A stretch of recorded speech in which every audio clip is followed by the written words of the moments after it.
Hi, this is Colin from Northwest Cadence. In this module, we'll set up an automated build for the code that we pushed to VSTS in an earlier module.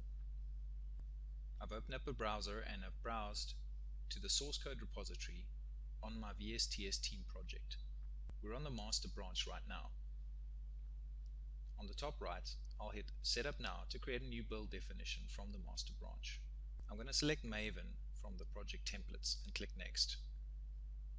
Here we'll confirm that we're on the right repository and branch, and we'll enable continuous integration so that every time a commit is pushed to VSTS, it'll queue this build. You'll see the templates created 3 steps for us. The first one is the Maven Pom Xml Step. We can browse here to make sure that VSTS has selected the correct POM file, which it has. You'll see that by default, the JUnit test results are being published to VSTS. So if we have any tests specified in the POM XML file, they'll be executed and the results will be published as part of the build. The next step lets us define which files we want to copy to the staging directory, which will eventually be published to the server as build outputs or build artifacts. We'll change the defaults here and we'll grab everything that's in the target directory, which is where all our binaries will appear. We'll change the filter to star.star. Finally, we'll use the publish artifact task to take everything that's in the artifact staging directory and publish it to VSTS as an artifact called drop. Now we can save and queue that build. Let's name this Maven build and select OK. We can now queue the build to manually invoke this build.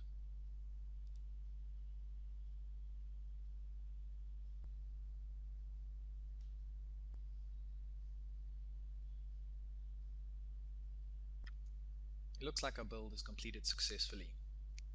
Let's click on the build number to go to the summary page. Here we can see any work items and commits that are associated with this particular build. Because we pushed a commit and associated that commit to PBI 2984, that work item is now associated with the build as well. We can also see test results. We have 3 successful unit tests, and we can see who triggered this build, which branch it was triggered on, and which commit it was triggered for.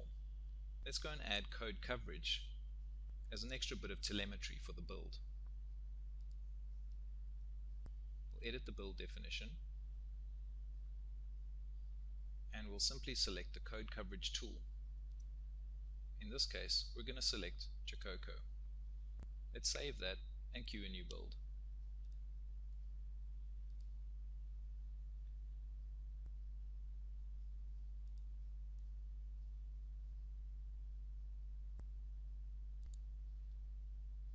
Once again, our build is completed successfully. Again, we'll click on the build number to open up the summary, and here we'll see that we've still got 3 passing tests, but now we can also see some code coverage information. Clicking on download coverage results will give us detailed results that we can explore. Finally, if we look at the artifacts, we can see that in our drop we've got our WAR file.